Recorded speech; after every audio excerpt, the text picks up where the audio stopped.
Hi everyone, this is Emily Leiphart here for Tailored Expressions, and in today's video I'm sharing 3 cards using several products from the Easter release. I absolutely love creating scenes, but it's been a long time since I made cards like this. These fabulous new dies make it easy to whip up several cards at the same time, and I'm going to show you how easy it is. Let's have a look at some of the new release products I'll be using. The main die is the Serene Scene cutting plate, and it measures 4 inches by 5 1/4 inches, which means it'll leave the perfect border on an A2 card base. There are 2 complementary die sets called Serene Scene Easter Edition and Serene Scene Landscapes. Both of these layer perfectly on the inside window of the cutting plate. The bunnies and eggs look great outside the window too. The landscapes include dies that work as clouds or bushes and 2 different hills which can be used in the sky as a sunset or sunrise. Also included in this release is the Easter Egg-stras stamp set, and these sentiments fit perfectly in that space at the base of the Serene Scene cutting plate. My color palette for this video includes the following colors in both cardstock and inks for blending: rosewater, raspberry sorbet, spearmint, saltwater taffy, and sea salt. I also brought in some toffee and, of course, sugar cube. For this video, I die cut the Serene Scene cutting plate from all 5 colors shown, but I'll only be making 3 cards using sea salt, raspberry sorbet, and saltwater taffy. I die cut both the flower border from 4 colors so I can create different colors of flowers. Since I wanted to make a cohesive set of cards, I played around with the different landscapes and color combos.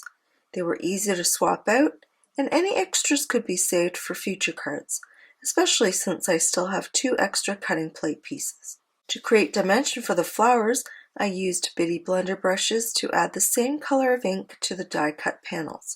I simply blended ink on the bottoms of the heads of the flowers because I'll cut those off and glue them onto the spearmint base.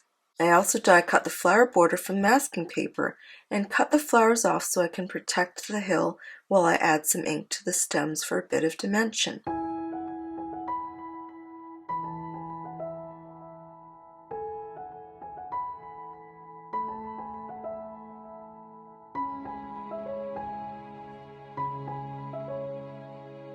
After deciding on the colors for the flowers, I used liquid glue to attach the various colors. This change makes a big difference in the way the border looks, and you can always die cut everything in white, then use your favorite coloring medium to add color.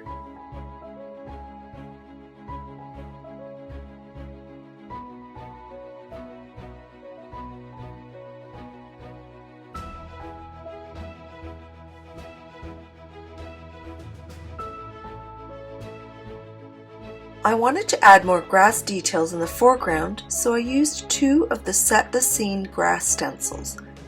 Looking at my original design for this scene, I decided that it's a good idea to add a bit of ink to the base of the bunnies and the eggs. Moving on to the second card, I'm going to add a church where the hill dips down. I also add a pretty cloud layer with rosewater cardstock. This mirrors the pink bushes at the base of the window. I'll set that card aside for now and move on to the third and final design.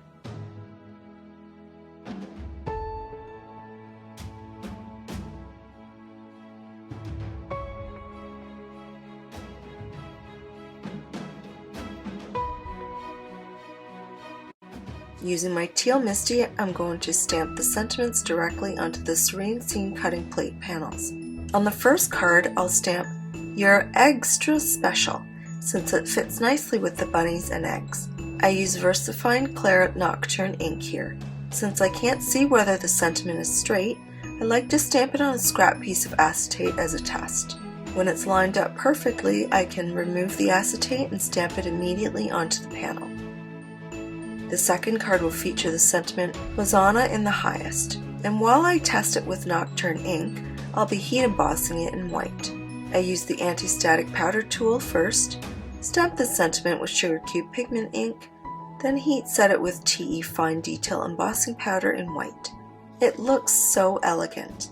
For the last card, I'll be using the sentiment "Some Bunny Loves You," and once again I'll be stamping it in VersaFine Claret Nocturne ink. Now let's assemble the cards.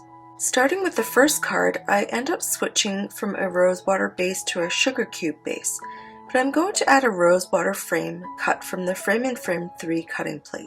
I'll use a pencil to draw a line where I need to trim off the flower border, then use liquid glue to adhere it behind the opening. It's so easy to line up, and while it doesn't look great from the back, no one will ever know. Next, I glue the cutting plate to the card base and pop up the frame with foam tape for some dimension. To finish the card, I glue the eggs to the bunnies and use small foam squares to attach these to the card.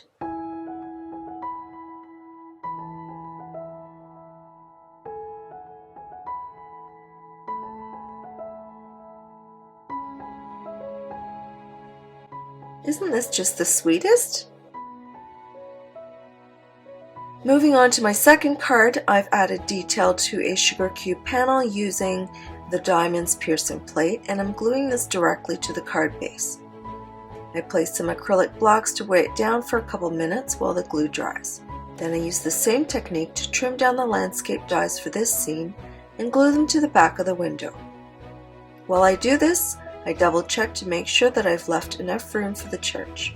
I decided that I was going to pop up this entire panel on the card base, and I didn't want the church to look flat, so I cut 2 more layers and stacked them together. I also wanted to add some shine, so I cut a sliver of silver glitter cardstock and glued that to the back so it would shine through the window and door.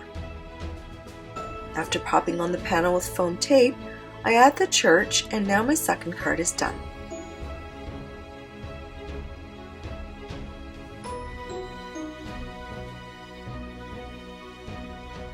This card is simple but so special, and I really love it. For the third and final card, I follow the same steps to create the scene within the window.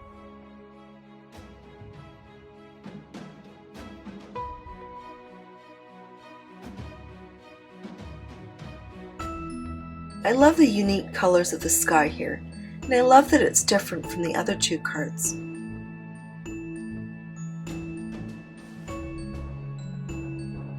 I added some ink to the 3 eggs off screen and added them to the card with glue dots. I also stacked the bunny too high and used glue dots to attach it to the card.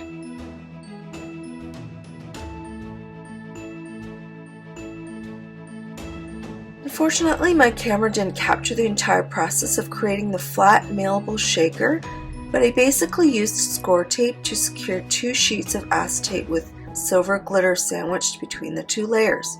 Since the first card was missing a silver element, I decided to add some cute hearts from the Wonky Hearts die, and that finishes this card nicely and makes it extra sweet. I also noticed that I forgot to ink blend the bottom of the white bunny on the shaker card, so you'll see that I was able to slide a sheet of scrap paper under the edge and do just that without having to remove it from the card. Here's a review of all 3 of my cards. Choosing a color palette for my cards is my favorite thing to do when creating, and this color combo was especially satisfying. There's something so pretty and calming about these colors, don't you think? If you were to choose one of these cards to receive in the mail for Easter, which one would you pick? I look forward to seeing what you create with these new Easter products. If you enjoyed this video, please give it a thumbs up and be sure to subscribe for more inspiration. You can find all of these products in the Tailored Expressions web store at tailoredexpressions.com. Thanks so much for watching, and I'll see you again soon.